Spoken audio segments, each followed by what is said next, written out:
जय हिंद। दोस्तों, बहुत से स्टूडेंट्स के दिमाग में डाउट आता है कि जब हम यूपीएससी सिविल सर्विस एग्जाम का डिटेल्ड एप्लीकेशन फॉर्म भरेंगे तो उसमें हम कौन सी हॉबी मेंशन करेंगे। ये बहुत ही इंपॉर्टेंट डाउट है और ये बहुत ज़रूरी है कि ये डाउट आपके दिमाग से बिल्कुल क्लियर हो।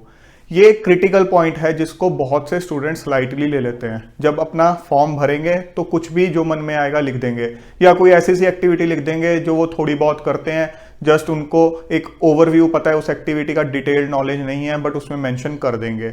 यहाँ आपको ध्यान रखना है कि जब भी आपको अपना डिटेल्ड एप्लीकेशन फॉर्म भरना है तो उस समय अपना दिमाग खोल के इसको भरना है। आप जो भी चीजें उसमें मेंशन कर रहे हो उसके हर पॉइंट पे कोई ना कोई क्वेश्चन आपसे इंटरव्यू में पूछा जा सकता है। डिटेल्ड एप्लीकेशन फॉर्म भरते हुए अगर आपने कोई चीज ऐसी उसमें भरी जो कि बाद में यूपीएससी इंटरव्यू पैनल को ये लगा कि ये चीज कॉन्ट्राडिक्टरी है, तो उस केस में यूपीएससी इंटरव्यू पैनल ये समझ आएगा कि या तो ये बंदा लिखने से पहले सोचता नहीं है या फिर ये ओवर स्मार्ट बनने की कोशिश करता है। दोनों ही असेसमेंट आपके लिए खतरनाक हैं। आपके मार्क्स को ड्रास्टिकली रिड्यूस कर सकती हैं ये असेसमेंट। सो आपको अपना दिमाग खोल के रखना है इस फॉर्म को भरते हुए।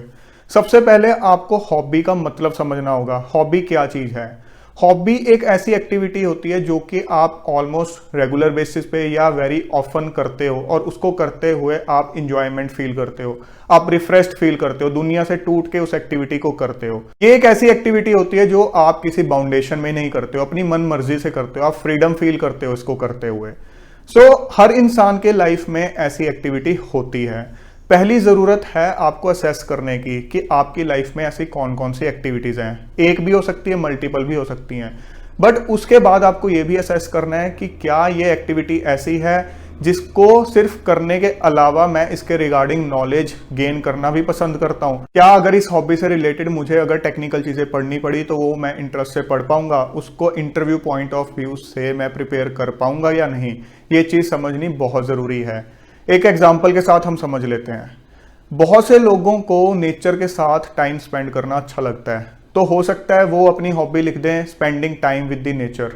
अब ये लिखने के बाद आपने एक बहुत बड़ा डोमेन खोल लिया अपने लिए। इंटरव्यू में आपने पूरा का पूरा एनवायरनमेंट का डोमेन खोल लिया अपने लिए। अब अगर आपका एनवायरनमेंट से रिलेटेड कंटेंट पढ़ने में इंटरेस्ट बिल्कुल भी नहीं है, कभी भी नहीं आपने उसके बारे में पढ़ा, तो ये आपके लिए एक मुश्किल चीज हो सकती है इंटरव्यू के अंदर।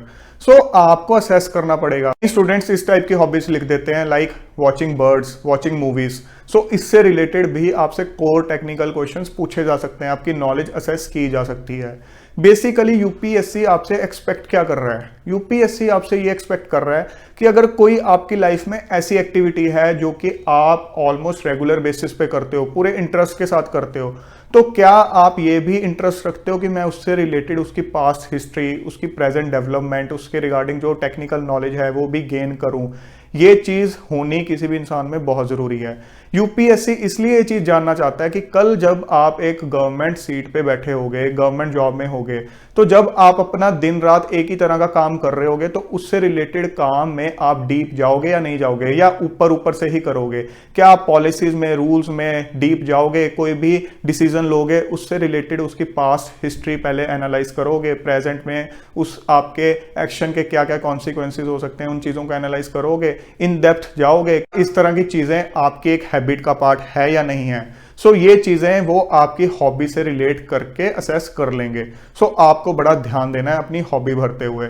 लाइक मेरे अपने केस में मैंने हॉबीज भरी थी playing cricket and regular workout eight gym. ये दोनों एक्टिविटीज ऐसी थी जो कि मैं काफी टाइम से परस्यू कर रहा था। प्लस इससे रिलेटेड कोई भी टेक्निकल चीजें अगर मुझे पढ़नी पड़ती तो मैं बहुत खुशी खुशी पढ़ता, पूरे इंटरेस्ट से पढ़ता। इससे रिलेटेड मैं ऑलरेडी कंटेंट काफी पढ़ता भी रहता था। कुछ कंटेंट, टेक्निकल कंटेंट मैंने प्रिपेयर किया था इंटरव्यू से पहले और वो मुझे काम भी आया था, बिकॉज इंटरव्यू में मुझसे कुछ मसल्स के साइंटिफिक नेम्स पूछे गए थे।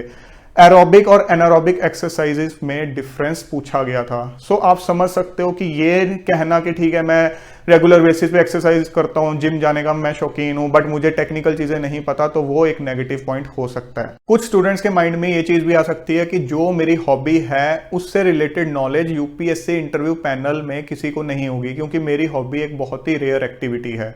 वो बहुत ओवर कॉन्फिडेंस के साथ अपनी वो एक्टिविटी फील कर सकते हैं और हो सकता है उससे रिलेटेड ज्यादा प्रिपेयर भी ना करें, क्योंकि उनको लगेगा कि इससे रिलेटेड क्वेश्चन तो पूछे भी नहीं जाएंगे।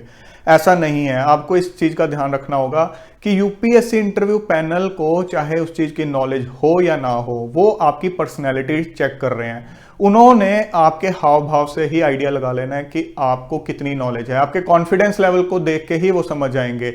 जरूरी नहीं है कोई क्वेश्चन अगर यूपीएससी इंटरव्यू पैनल आपसे पूछ रहा है तो उनका आंसर बिल्कुल सही वाला उनको पता होगा। वो आपकी बॉडी लैंग्वेज देख के भी काफी चीजें असेस कर लेते हैं। सो आपको कॉन्फिडेंस होना चाहिए, और कॉन्फिडेंस तभी आएगा जब आप उस एक्टिविटी से रिलेटेड पूरी नॉलेज रखोगे। और ऐसा भी नहीं है कि जो भी आपकी हॉबी है उससे रिलेटेड आपको 100% नॉलेज होनी चाहिए। कोई भी इंसान ऐसा नहीं हो सकता जिसको किसी फील्ड से रिलेटेड पूरी की पूरी नॉलेज हो। आपको जस्ट कुछ एक बेसिक चीजें जरूर उसके रिगार्डिंग पता होनी चाहिए। फिर भी हो सकता है ऐसा कोई क्वेश्चन आ जाए इंटरव्यू में उस हॉबी से रिलेटेड जो कि आपको ना पता हो। सो ऐसे केस में आपको टेंशन लेने की जरूरत नहीं है। ऑनेस्टली एडमिट कर लो इंटरव्यू पैनल के सामने कि sorry sir, I never came across this fact related to my hobby. वो चीज बेटर रहती है। तुक्के नहीं मारने, तुक्के बहुत ही गलत इंप्रेशन देते हैं इंटरव्यू में। सो दोस्तों, लाइफ में एक हैबिट डेवलप करो कि जब भी आप कोई एक्टिविटी काफी फ्रीक्वेंटली करते हो तो उससे रिलेटेड उसकी पास्ट हिस्ट्री, प्रेजेंट डेवलपमेंट, उससे रिलेटेड टेक्निकल चीजें भी समझो। सो दैट जब भी आप लाइफ में किसी को बोलो कि मैं ये एक्टिविटी करने का शौकीन हूं या मैं इसको रेगुलरली परस्यू करता हूं, तो अगर आपसे कोई चीज डिस्कस की जाती है या पूछी जाती है तो कभी भी आपको एम्बैरेसमेंट फील ना करनी पड़े। जय हिंद।